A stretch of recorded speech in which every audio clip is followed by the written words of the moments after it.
Hi, welcome back to another quick guide. Today I'll teach you how to check for Steam client update. And it's literally an easy process, so make sure to watch until the end of the video to know how it's done. To check for Steam client update, you can follow these steps.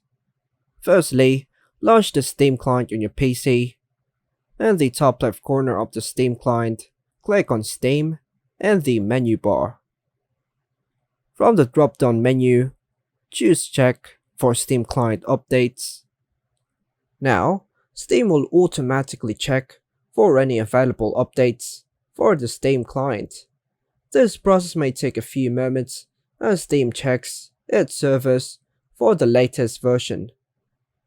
If there is a new version of the Steam client available, you will be prompted to download and install the update. Follow the on-screen instructions to proceed with the update. By following these steps, you can check for and install any available updates for the Steam client to ensure that you are using the latest version or the most recent features and improvements. And that's all for now, folks. Hope you like and subscribe. Thank you.